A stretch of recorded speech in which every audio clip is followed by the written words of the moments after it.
She built one of the most watched solo travel channels in the world and spent 7 years making sure no one watching could see how much it cost her. That woman is Noraly Schoenmaker, the Dutch geologist behind the Itchy Boots YouTube channel, whose solo motorcycle journeys across 80 countries have drawn nearly 3 million subscribers and a New York Times best-selling book. By the end of this video, you will understand what the camera never showed and why the real story of Itchy Boots is not the one in the thumbnails. Most people find Itchy Boots somewhere in the middle. A thumbnail of a woman on a dusty road in Pakistan, or a mountain pass in Central Asia, riding alone, camera-mounted, narrating the day like it is the most natural thing in the world.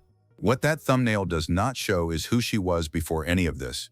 Noraly Schoenmaker grew up in the Netherlands, studied geochemistry at Utrecht University, and graduated with a master's degree with honors in 2010. She spent the next 8 years working as an international geological contractor: Brazil, Kuwait, Kazakhstan, Panama, the Bahamas. She saw the world constantly, but always inside someone else's project, always with a return ticket. She came home to the Netherlands each time to a stable income, a career path, and a long-term partner she thought she was building a future with. Then she found out about the affair. One conversation, one revelation. The entire structure of the life she had built collapsed in an afternoon. She did not fight to hold on to any of it. She booked a one-way flight to India, and that decision is the reason this channel exists. And that's when the decision was made, the one nobody around her saw coming. She did not go to India to ride a motorcycle. That part came later. The original plan was to become a travel writer. She would backpack, she would pitch stories, she would file pieces to magazines, and support herself through words while she figured out what her life was supposed to look like now. That plan failed completely. No one bought her stories. The travel writing market had no interest in an unknown Dutch geologist with no platform and no clips. Her savings were running down. She was alone in a country she had never navigated solo, with a plan that had gone nowhere and no obvious replacement for it. So she rented a motorcycle, a Royal Enfield Himalayan in Manali, northern India. 3 weeks, nothing more. Something to fill the time. She rode through mountain passes, pushed the bike through mud, broke down on roads that barely qualified as roads, and arrived in villages where she could not explain in any local language what she was doing there. For the first time since the conversation that ended her previous life, she stopped thinking about any of it. The 3-week rental did not end after 3 weeks. Most people who know this story stop here, but the real story starts right now. By the time Noraly left India on Basanti, the Royal Enfield she eventually named, she was not riding toward something. She was riding away from a version of herself she did not want to go back to. The route expanded: Myanmar, Thailand, Malaysia, Oman, Iran, Central Asia, home through Turkey, eventually. It was in Iran, on a mountain road in spring 2019, that the bike got stuck on a hopelessly steep, slippery climb. She sat on the road, engine off, no signal, no other travelers in sight, and said out loud to no one, "Why am I doing this?" She knew the answer. It was deeply personal and it hurt, but the audience watching from their laptops and phones never saw that moment. The camera was off. What they saw was the scenery, the encounters, the food, the warm narration, not the cold nights, not the hunger, not the financial desperation of those early months when the blog was failing and the channel was still too small to generate income, not the weight of being a solo filmmaker, solo writer, and sole decision maker with no one to absorb the bad days with. Her book Free Ride, which became a New York Times bestseller on its English language release in June 2025, is where all of that finally came out.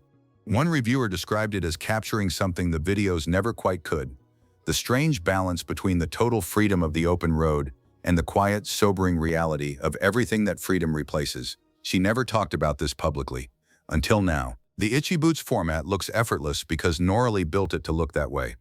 Daily episodes, consistent voice, simple camera work, GoPro rigs and a drone, no crew, no producer, no support vehicle. The tone is warm and never overwrought. She breaks down without becoming dramatic. She gets lost without becoming anxious. She navigates border crossings, mechanical failures, and extreme terrain with the same unruffled energy that has made her one of the most respected adventure creators online.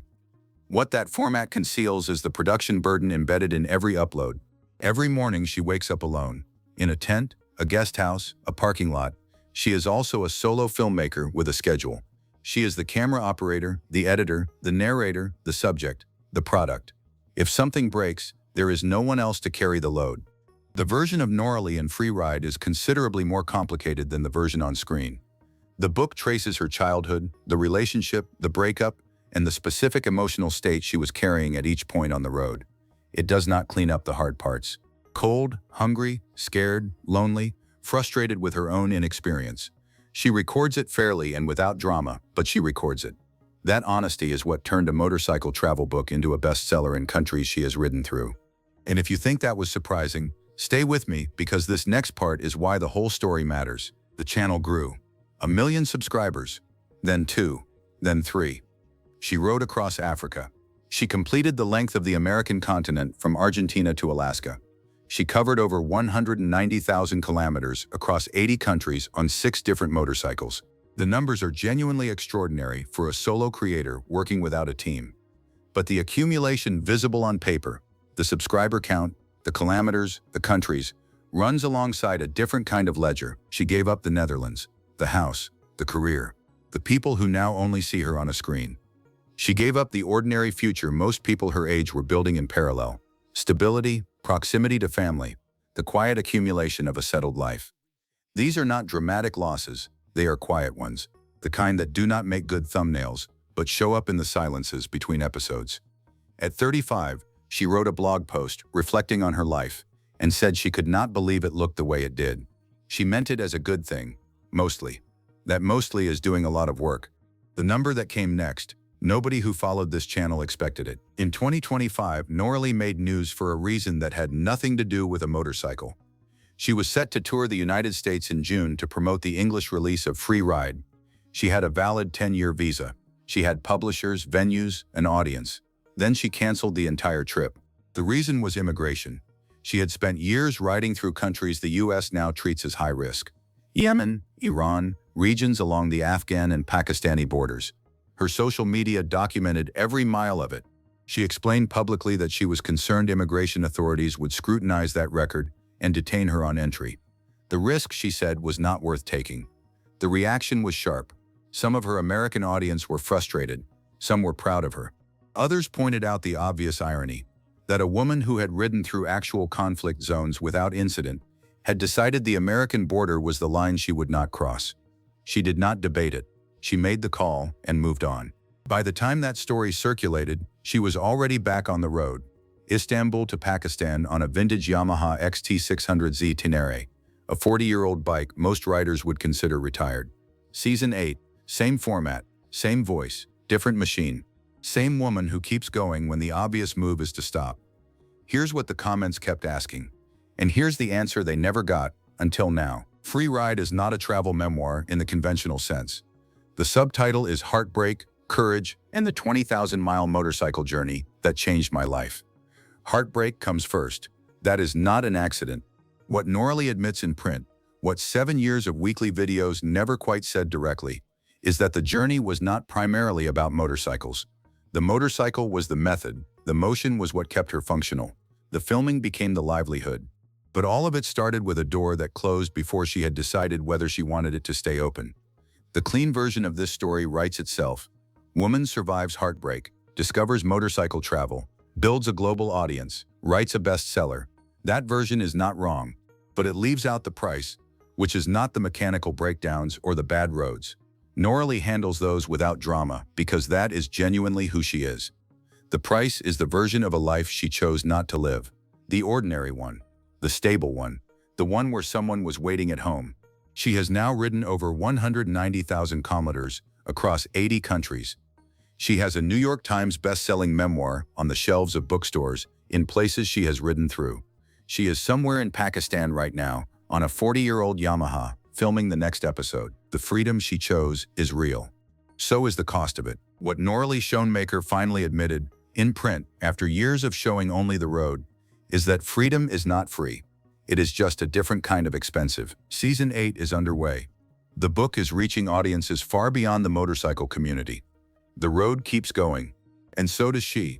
On a vintage bike, in a country most people would not ride through alone, doing the things she built her life around, even when that life was not the one she originally planned. The question she leaves unanswered, because there is no clean answer, is whether the life she built is the one she wanted, or simply the one that happened when the other one fell apart. So here is the question for the comments. Would you trade the stability of everything you have built for the kind of freedom Noraly chose, or is that a trade that only makes sense when you have nothing left to lose?